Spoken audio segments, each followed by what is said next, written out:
a question I saw one time, and who knows, maybe it'll happen again.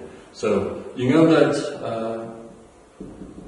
sine of x, so the derivative is cosine of x.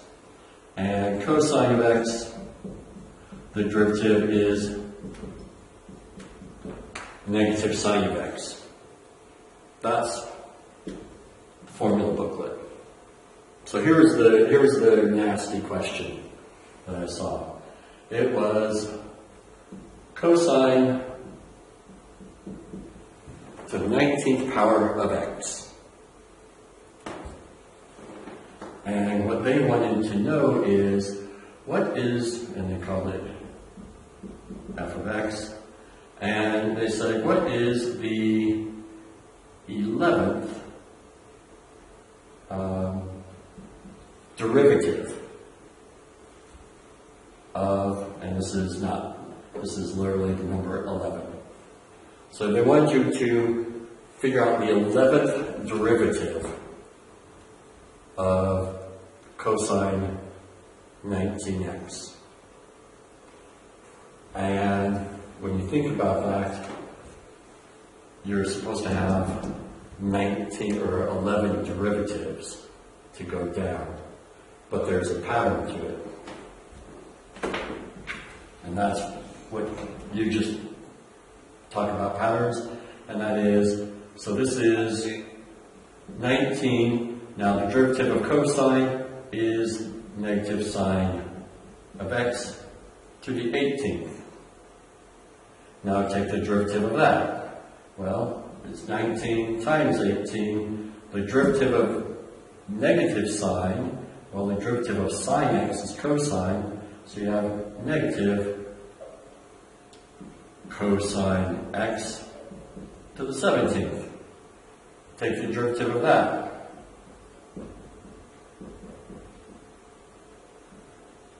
The derivative of cosine is negative sine, but you have it negative, so we're back to positive sine x to the 16th. Derivative of that, derivative of sine x is cosine x to the 15th. Now what I'm hoping you see is you're back to here. So this cycles through. And 1, 2, 3, 4, take 4 derivatives and you're back to where you started. So instead of continuing to work out, you just kind of work to stop here and think, right, so after 4 derivatives, I'm back to cosine of x, so reduce this 4 more times, and you're to the 11th derivative. So I realized I didn't finish this problem for you. You may actually be wondering, how do I use the pattern? How do I find the final derivative? And so what we see, again, we want to know the 11th derivative, the first derivative, the second, the third, the fourth, and now I will be going over and saying, all right, so because we're back to the cosine, then essentially it's like we have this function with the big number in front raised to the 15th power. So my 5th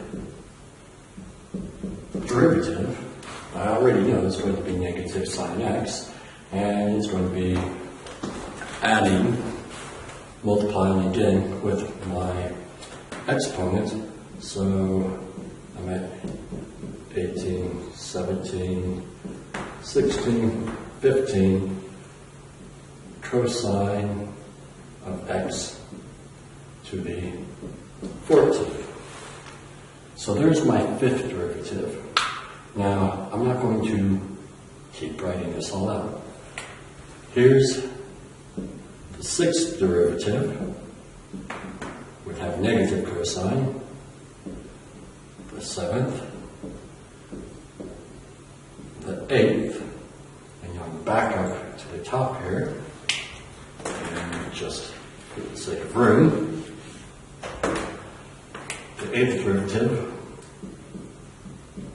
ninth derivative, 10th, and finally, here we see we have the 11th derivative would be equivalent to our third derivative.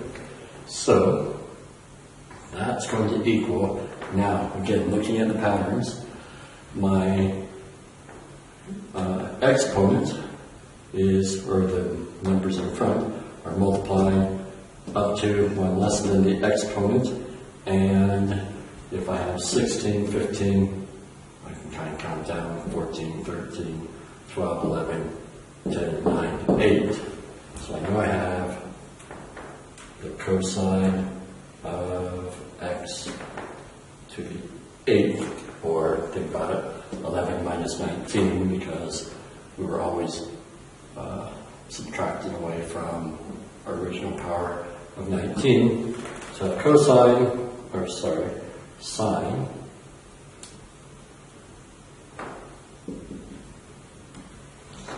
let's look at the wrong row. We've got sine of x to the 8th power, and what comes in front is 19 times 18 times 17, all the way down to times 9. And just to completely finish off, what is that equal to? It's, I've got it written down, so 7.